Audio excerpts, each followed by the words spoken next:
सुजलां सुफलां मलयज शीतलां सत्स्यश्यामलां मातरं वन्दे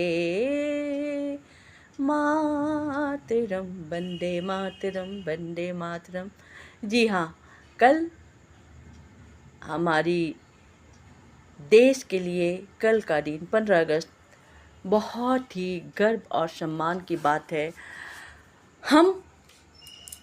हमने अंग्रेज़ों से लड़ाई लड़कर अपने वतन को, अपने देश को और भारत माता को अंग्रेज़ों के चुंगल से मुक्त कराया।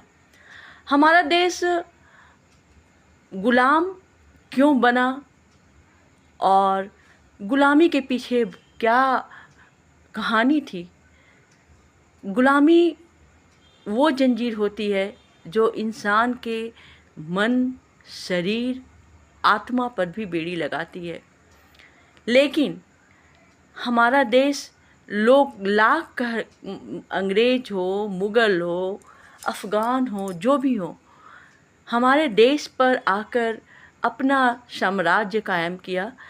इसके लिए कहीं ना कहीं हम दोषी हैं, हमारे देश के लोग दोषी हैं। हमारे देश के लालच, देश के चंद लोगों की लालच ने हमारे सोने की चिड़िया जैसे देश को एकदम खाली कर दिया।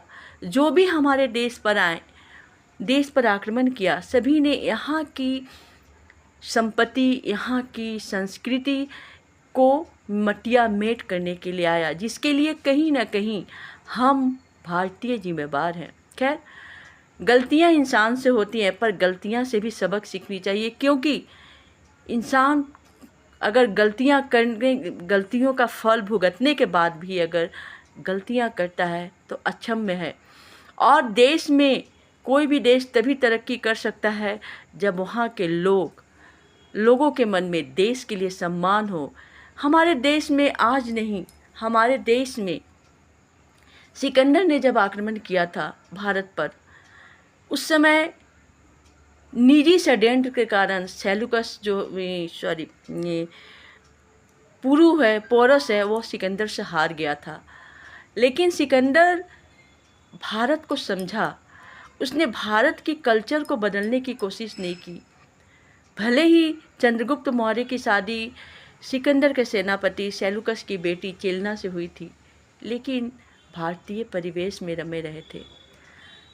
लेकिन कालांतर में लोभ, लालच और राजाओं की आपसी लड़ाई ने हमारे देश पर बहुत बार पड़ोस के लोगों ने, बाहर के लोगों ने आक्रमण किया। उसमें हून थे, शक थे, बहुत लोग थे।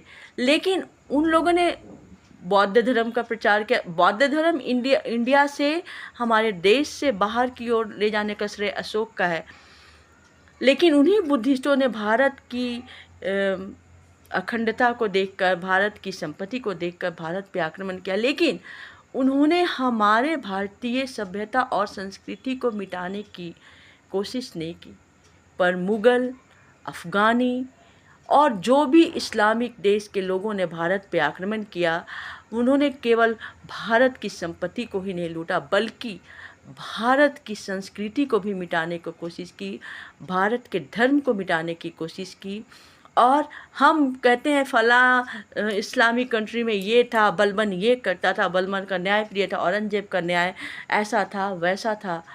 लेकिन हमने जब मोहम्मद गोरी जब भारत पे आक्रमण किया था और यहाँ 17 बार पृथ्वीराज चौहान हारे, और जब पृथ्वीराज चौहान के घर की रानियों को ले जा रहा था मोहम्मद गोरी, तो उस समय के भारतीयों में इतनी दम नहीं थी कि उन महिलाओं की रक्षा कर सके, क्योंकि हमारे मन में लालच था।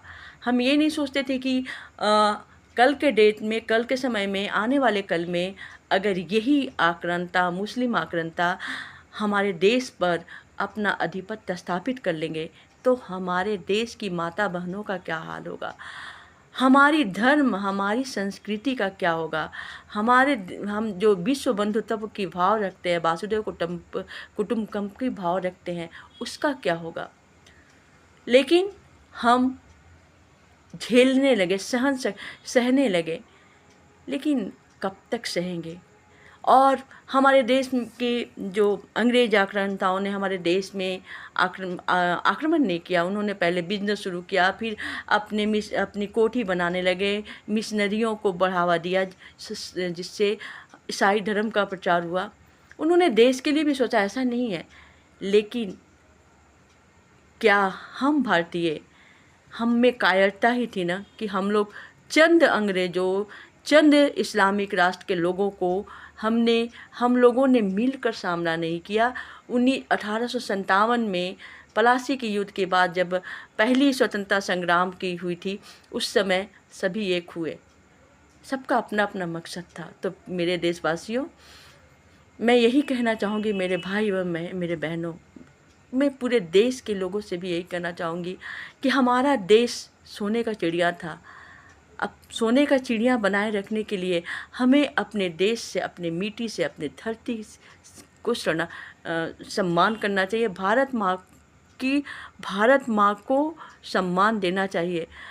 हम जो अतीत में कर चुके उसको हम वर्तमान में न करें, क्योंकि इस वर्तमान में जो हम कर रहे हैं उसका प्रभाव आने वाले भविष्य पे पड़ेगा। तो मैं सभी से यही कहना चाहूँगी कि बातें तो बहुत सारी हैं। खुदीराम बोस, सुभाष चंद्र बोस, ना जाने कितने लोगों ने भारत की आज़ादी में अपनी अहम भूमिका निभाई, और लेकिन अब भी हमें संभलना है। हमें अपनी धर्म, अपनी सभ्यता, अपनी संस्कृति को बचाना है, और हमें अपनी भारत माता की जो माथे पे बिंदी है उनको चमकाना है। और मैं इसी के साथ कहती हूँ कि सभी भारतीय वासियों को मैं कहना चाहूँगी कि स्वतंत्रता दिवस की हार्दिक शुभकामनाएं। अपने शरीर नहीं, अपने मन को स्वतंत्र समझिए, उसी दिन सही आज़ादी मिलेगी। धर्म, जाति सभी से आप अलग हटिए, तभी सही में स्वतंत्रता कहलाएगी। जय हिंद, जय भारत।